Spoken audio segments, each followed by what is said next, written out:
ಬಳ್ಳಾರಿಯ ಸೆಂಟನರಿ ಹಾಲ್ನಲ್ಲಿ ಹಿಂದೂ ಮಹಾಸಭೆಯ ವತಿಯಿಂದ ಪ್ರತಿಷ್ಠಾಪಿಸಲಾದ ಗಣಪತಿಯನ್ನು ಕಳೆದ 7 ದಿನಗಳಿಂದ ಶ್ರದ್ಧೆ ಭಕ್ತಿಯಿಂದ ಪೂಜಿಸಲಾಯಿತು. ಬಳ್ಳಾರಿ ನಗರದ ಪ್ರಮುಖ ಬೀದಿಗಳಲ್ಲಿ ಅದ್ಧೂರಿ ಮೆರವಣಿಗೆಯ ಮೂಲಕ ಗಣಪತಿ ವಿಗ್ರಹವನ್ನು ವಿಸರ್ಜನೆಗೆ ಕೊಂಡೊಯ್ಯಲಾಯಿತು.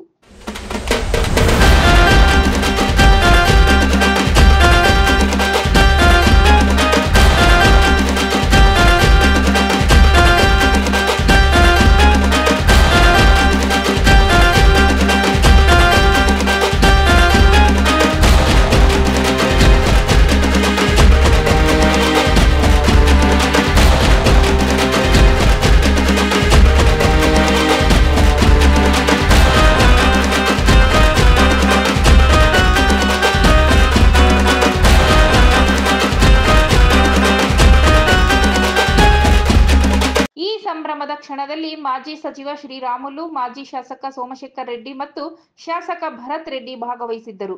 ಮೆರವಣಿಗೆಯ ಸಂದರ್ಭದಲ್ಲಿ ಅಭಿಮಾನಿಗಳ ಉತ್ಸಾಹದ ಕರೆಗೆ ಒಡ್ಡಿ ಶ್ರೀರಾಮುಲು ಡಿಜೆ ಸಂಗೀತಕ್ಕೆ ತಕ್ಕಂತೆ ಭರ್ಜರಿ ಡ್ಯಾನ್ಸ್ ಮಾಡಿ ಎಲ್ಲರ ಗಮನ ಸೆಳೆದರು.